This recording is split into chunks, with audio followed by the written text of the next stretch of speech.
señora Santón. Gracias.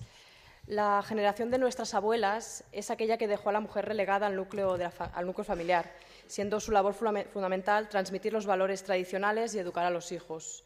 Protagonizando la segunda ola del movimiento feminista en España, consiguieron con la llegada de la democracia la sucesión de una serie de cambios que transformaron la situación de las mujeres y dio entrada a la generación de nuestras madres en la participación en la esfera pública, en ámbitos como el del trabajo, la política, el arte, los medios de comunicación, y hubo al fin un cambio en la relación del modelo familiar. La generación de nuestras hijas queremos que sea la generación de la equidad laboral, de la justicia social, de la protección de sus derechos, en definitiva, la generación de la libertad de las personas y en especial de las mujeres.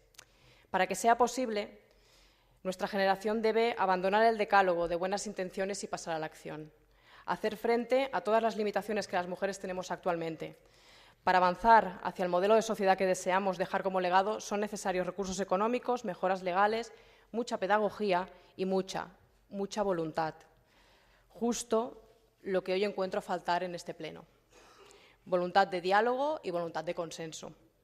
Hoy se presentan un total de 6 mociones sobre la mujer. Es lamentable que temas que están por encima de cualquier ideología, como los propios sindicatos marcaban, no seamos capaces de buscar puntos de encuentro y empezar a construir a partir de ahí. Es lamentable el sectarismo que demuestran presentando cada uno su moción. Es lamentable cómo este pleno hoy tratará el tema de la mujer a perdigonazos, cuando es nuestra obligación llegar a acuerdos que beneficien el hoy y el mañana de nuestros vecinos, vecinas, incluso el de nuestras familias.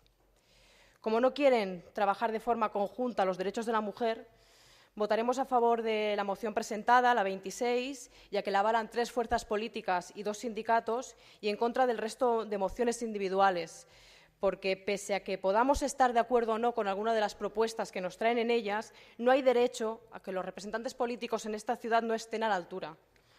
Y en lugar de sumar para transformar la ciudad, banalicen la discriminación a la que estamos expuestas muchas mujeres y desde su sectarismo dividan y resten valor a la necesidad de consenso político y social para acabar con la discriminación laboral, salarial, el acoso sexual o la violencia de género. I, per desgràcia, amb aquest mateix argument de manca de voluntat i de diàleg i de consens, ens porta també a votar les mocions del sistema públic de pensions de la mateixa manera. Votarem la moció 27 a favor perquè li donen suport almenys 2 forces polítiques i en contra de les altres 2 individuals que es presenten més endavant i que van exactament en la mateixa línia. El posicionament per les mocions restants serà a favor tant de la 29 com de la 30. Gràcies. Molt bé. Sí, gràcies.